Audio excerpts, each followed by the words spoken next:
In a huge argument, my son snapped, "I've always loved Mom more than you. You're so irritating. That's why she left." 2 days later, 2 a.m. call. "Dad, my card got declined. Send $2,000 right now, or they won't let me leave this club." My reply, "Call your mom." I went back to sleep. The police station called at 9:12 a.m. Start with a deep, resonant voice, perhaps a slight pause for emphasis. You know that gut punch feeling? The one where your own flesh and blood looks you straight in the eye and tells you the most soul-crushing thing imaginable. Well, my son did just that. He said, "I've always loved Mom more than you. You're so annoying. That's why she left."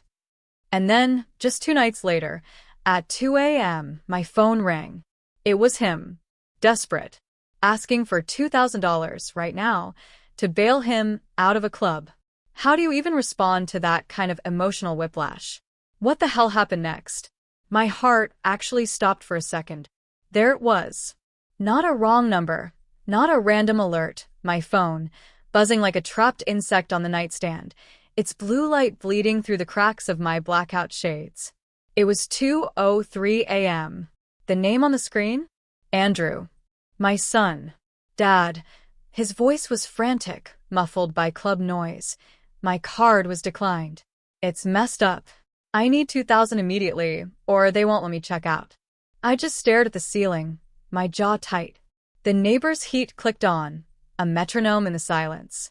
This wasn't the first time. It never was. I closed my eyes, took a breath, and said, "Call your mom." I put the phone back down. I'm not dramatic. I'm not cold. I'm just done. Done with these midnight emergencies that always start with, "Dad, it's only money." My name is Mason. I'm 44.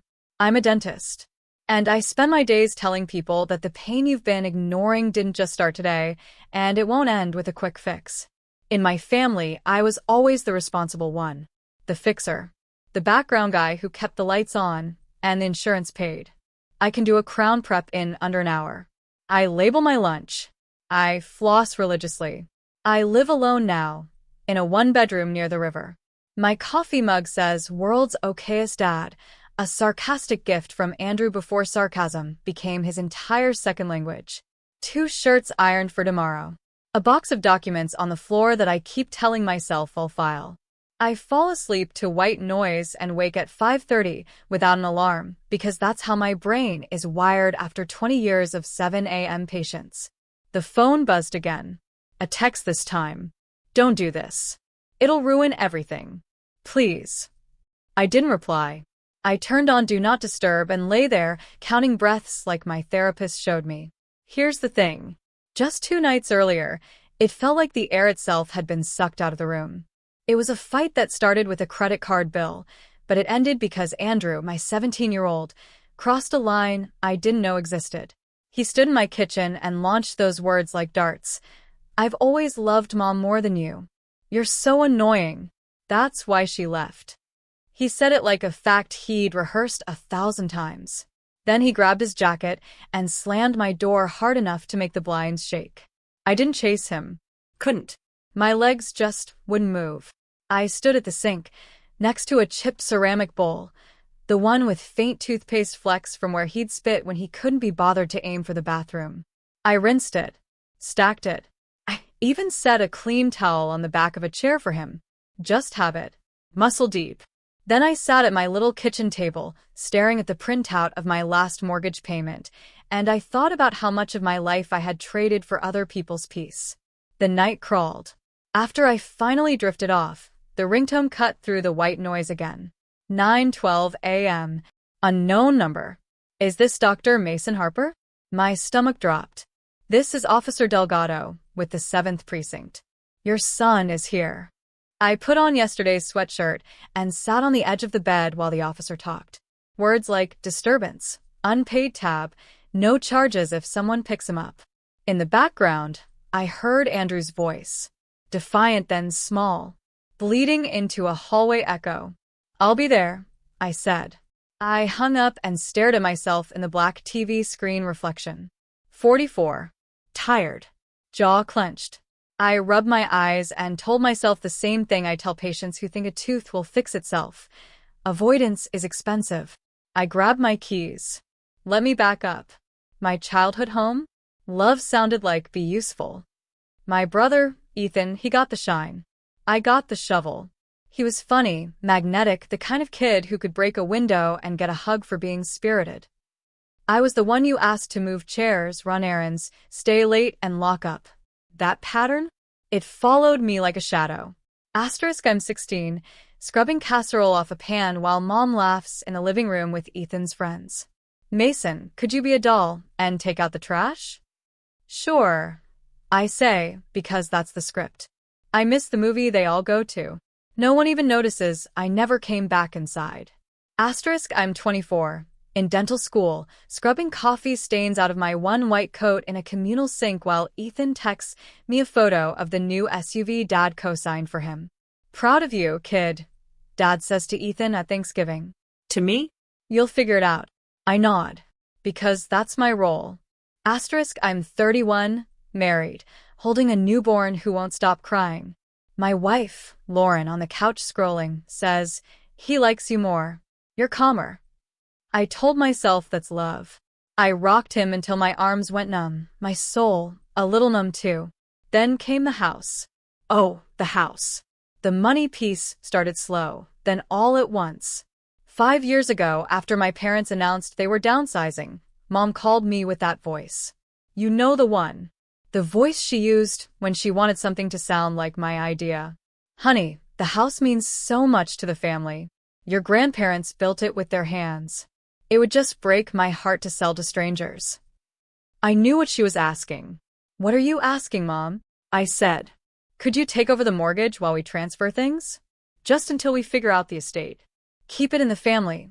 $331,742.19 remaining. Fixed at 3.9%. I ran the numbers. I could shoulder it, barely. Lauren said, it's your family. Do what you need to do. So I did. I refinanced to keep the rate to prevent a sale to some developer. For 5 years, I carried that note. $1,887 a month, plus escrow. Property tax spikes. A new roof after a windstorm. I mowed the lawn on Saturdays. I painted the porch when the boards peeled like sunburn. I replaced the water heater when it died in February. I didn't complain. Not out loud. I told myself I was preserving something. Thank you, Mason, Mom would say. You're a saint. Saints aren't on deeds, apparently. 2 months ago, I stopped by the county recorder's office to pick up a plat map for a fence permit, a small thing for the tenant I'd placed in the downstairs unit to help offset costs. The clerk, a woman with a coffee-stained smile and pink glasses chain, typed the parcel number and frowned. Looks like we processed a quick claim on this parcel last year, she said. No, I replied a little too quickly. That must be a different lot. She rotated the monitor. My parents' names rolled across the screen. Then, grantee, Ethan Harper and Sheila Harper, husband and wife, as joint tenants. Date recorded. 11 months ago. My name? It didn't appear anywhere. You know the feeling when Novocaine misses a spot and you hit a nerve you didn't even know was exposed? That's what it was. Raw. Exposed. Can I get a copy? I asked, my voice thin. She printed it out, $2 a page. I paid in cash and carried that paper to my car like it might disintegrate if I breathed wrong. I called Mom. Oh, she said. First word sugar, second word vinegar. We were meaning to tell you. Ethan has the kids. It just made sense. Mom, I said, my voice dangerously calm. I've been paying the mortgage. Well, she said softly, you're so good with money. We knew you'd understand. I didn't yell. I didn't hang up. I just sat there, staring at the words quick claim deed, while my tongue felt too big for my mouth, choked by unsaid words. That night, something shifted. Something snapped. I pulled the box of documents from the closet. I wouldn't call it a revenge folder. I called it justice. Or maybe just proof. I hunted down 5 years of bank statements, every mortgage draft highlighted. I unearthed the original refinance letter, my name as the sole borrower. I found emails from Mom, phrases like, "We so appreciate you taking this on," and "You're keeping our legacy alive." I flagged a text from Dad. "We'll make it right when the estate settles." I read the loan documents cover to cover, the way I read consent forms at work, so no one gets surprised later. Clause 4.7. Borrower shall not transfer any interest in the property without lender's prior written consent. I didn't see any consent. I emailed the recorder for a full PDF of the deed transfer. I cross-checked dates with my autopay. I screenshotted a group text where Ethan had asked if he could host a little get-together at my place, which turned out to be a loud party at the house I was still insuring. Lauren and I were already separated by then, a different story, a different wound. We were amicable on paper, a thin practice. Co-parenting a teenager who had learned early that triangulation was a sport. "Why do you care about a house you don't even live in?" Andrew asked when he caught me at the kitchen table, a spreadsheet open, my eyes sore. "Because I was asked to carry it," I said. He just shrugged. "Grandma says you're obsessed. Small cuts. Death by 1,000 of them." I kept gathering. Quietly. I requested the lender's correspondence file. I asked my accountant to prepare a simple timeline with all the payments and tax deductions I'd taken. I printed the hazard insurance declaration naming me as the primary insured. I built a binder. Tabs, mortgage, taxes, insurance, correspondence, deed. I didn't go nuclear. I didn't freeze accounts. I didn't call a reporter. I just kept going to work, drilling, filling, polishing, and telling people conditions don't improve because you hope they will. They improve with treatment plans and follow-through. Meanwhile, the family chorus, they turned the volume up. "You're selfish," Mom texted when I declined to pay for Ethan's new fence, "because the kids need a safe yard. Think of the children." Ethan called. "Bro, it's not that deep. You're a dentist. You're fine." My son rolled his eyes at dinner. "You could just let it go." Then came Lauren's aside in the driveway, her voice low, her eyes full of pity. "Sometimes you make things harder than they need to be." I just breathed. I filed.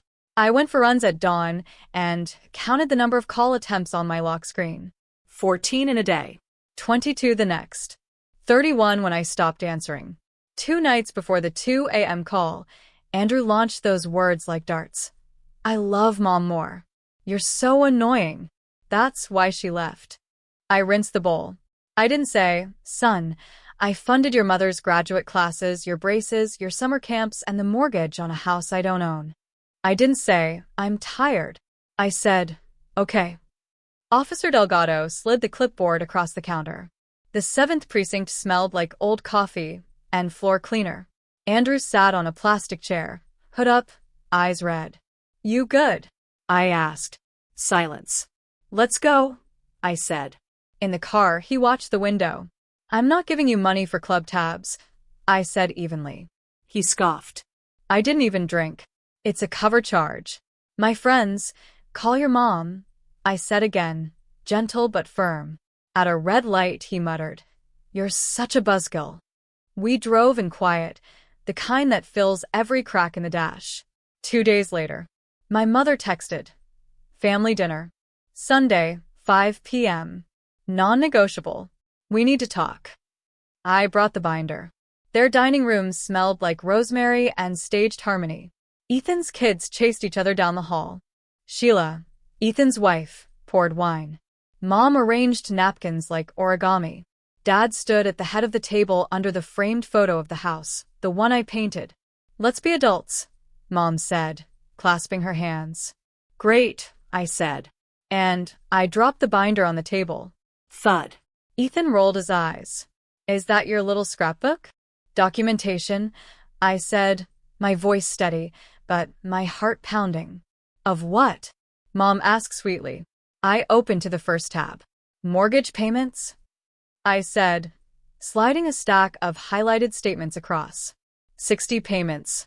$113,220 in principal and interest. Another $18,400 in property taxes. $9,600 in insurance. A new roof? $7,850. Water heater? $1,200. Miscellaneous repairs, $2,320. I have receipts. Ethan laughed. You want a medal? I want clarity, I said. And consent. Mom blinked. Consent.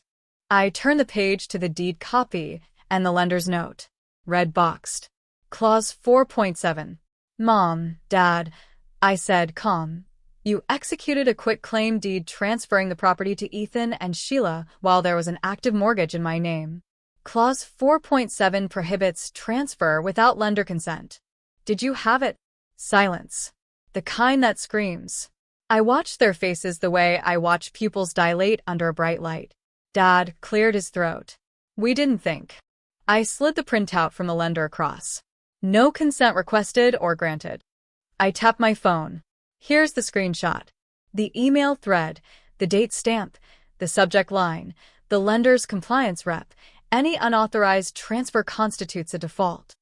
Lauren, who had agreed to come for a piece, shifted in her seat. Mason. I looked at Andrew. He was watching his fork. Ethan puffed up. You wouldn't. I'm not here to threaten, I said. I'm here to set boundaries.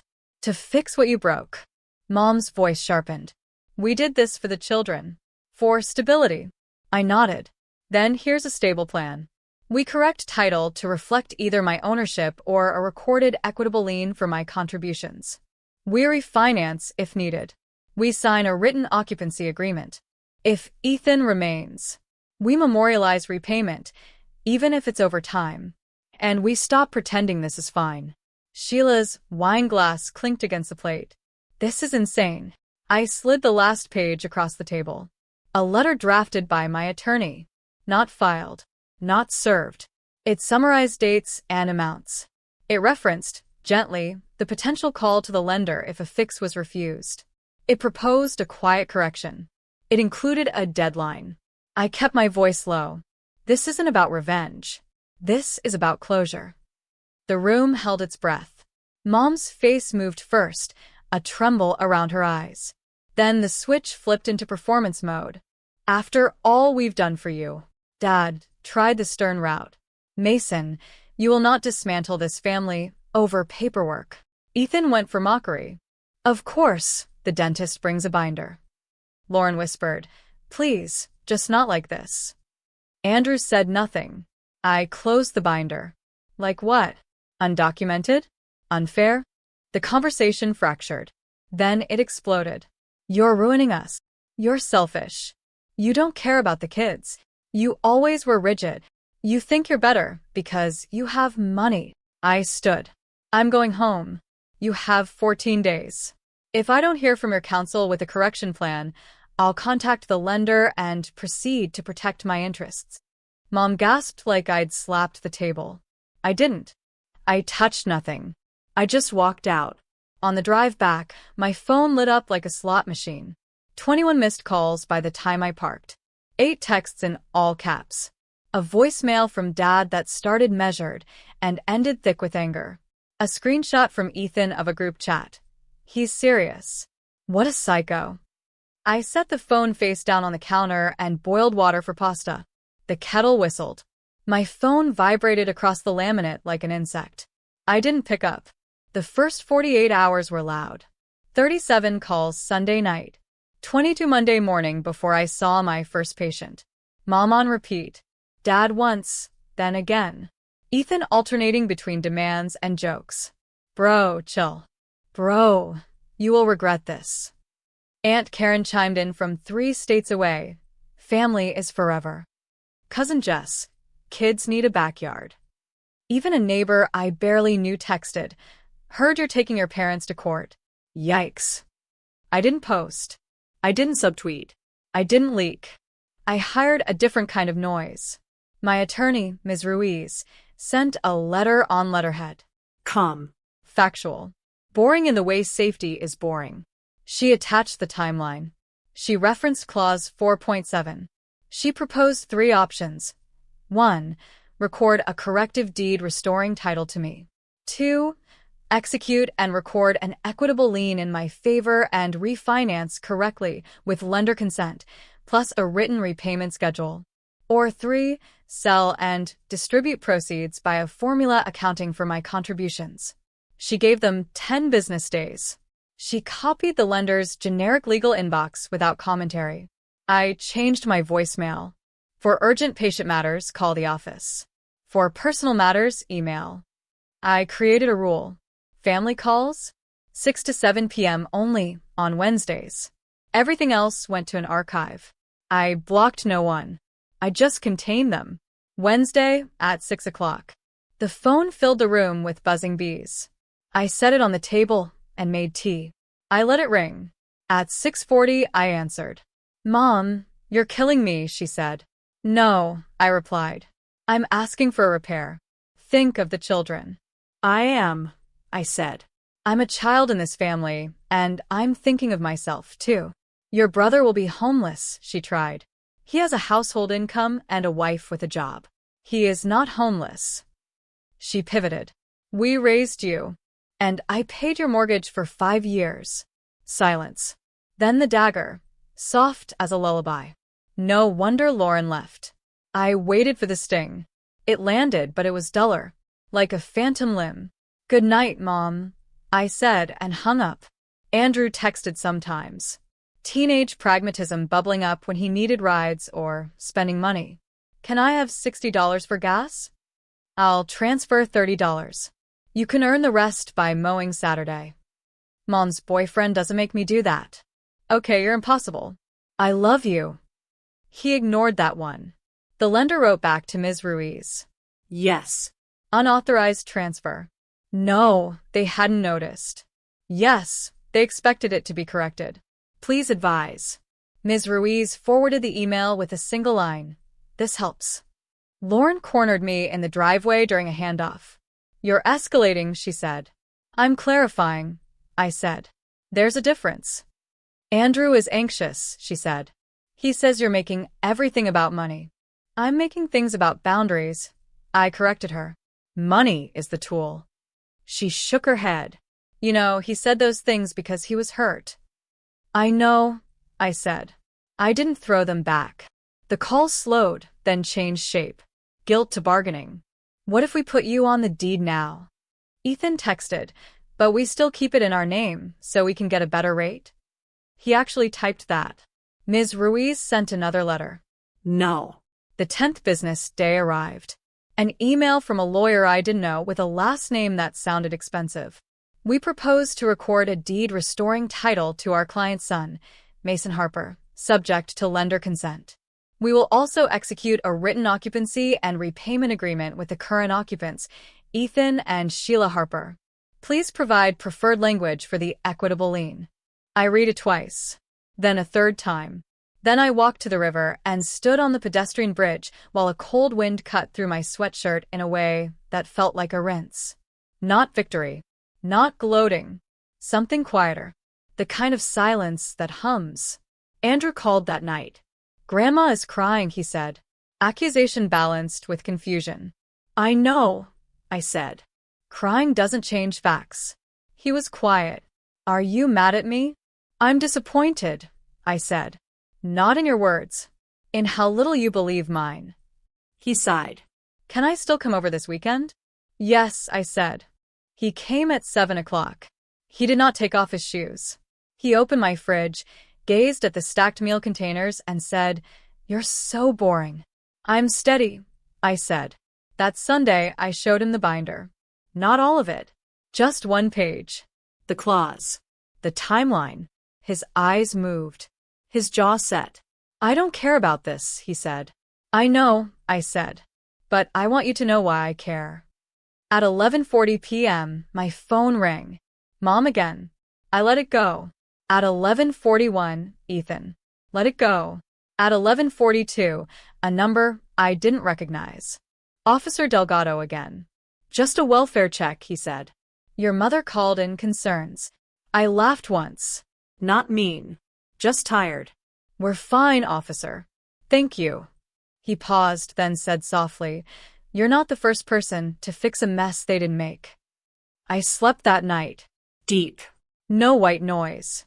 The next week, we met at a notary. Documents crisp. Ink cold. Ethan didn't look at me. Sheila wore sunglasses indoors. Mom didn't come. Dad signed with a sigh that tried to sound like a growl. The notary slid me a copy. "All set," she said. I didn't high-five anyone. I put the documents in my bag and went to work. A double root canal at 2 o'clock. A patient who fainted at 3:15. A child who got a dinosaur sticker at 4 o'clock and told me very seriously, "My tooth is brave." I believed him.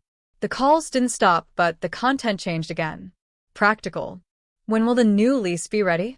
Can we pay monthly? How much? Ms. Ruiz handled most of it. I paid her invoices on time. I started sleeping with my phone in another room. I started swimming before clinic. The water felt like a different kind of quiet. Andrew didn't bring up the club. He didn't say he was sorry for what he said. I didn't ask for an apology on his schedule. I cooked his pasta on Sunday night. He ate 2 bowls and left his dish in the sink. I washed it. A habit dies last. A year later, people ask if things are better. I tell them the truth. Things are clear. Ethan sends rent on the 1st. Sometimes he's late. The lease has late fees. He learns. Sheila plants tomatoes in spring and leaves a basket on my stoop in July without a note. I make sauce and bring a jar to the notary as a weird thank you no one asked for. Mom texts pictures of holiday tables I'm not invited to. I heart some of them.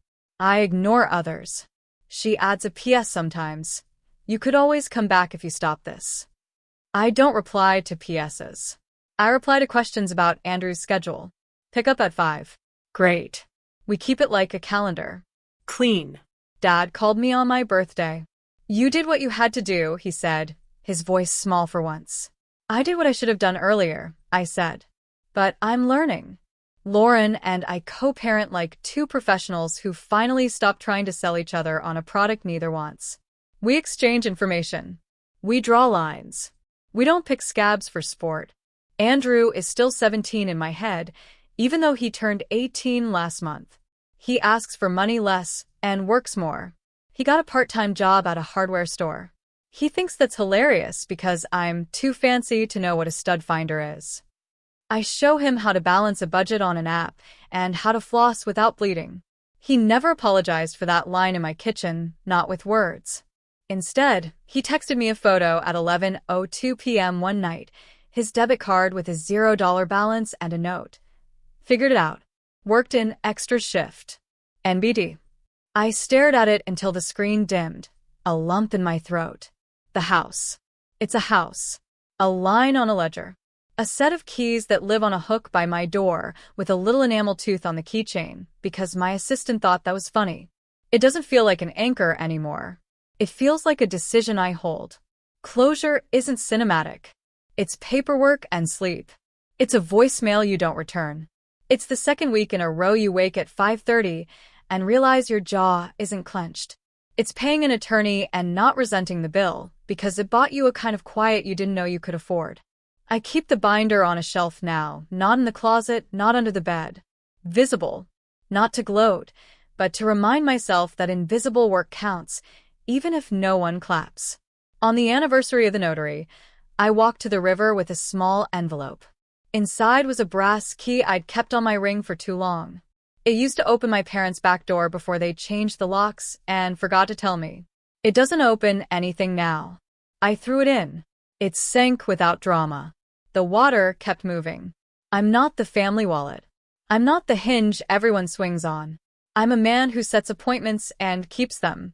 I am the father who shows up, even when his kid calls at 2 a.m. for the wrong thing. I still answer the phone sometimes. I still say no more than I say yes. I still believe in repair over revenge. This isn't about revenge. This is about closure. I told them that night. And I meant it. I mean it more now. My name is Mason. I'm a dentist. I'm not invisible, and I'll never carry a house or a family on a promise no one will put in writing again. This journey, it taught me so much about boundaries, about self-worth, about what family really means. But I wonder, have you ever had to draw a line like this? Or been taken for granted until you just couldn't anymore? Tell me your story in the comments below. I'm really curious to hear what you think, what you would have done.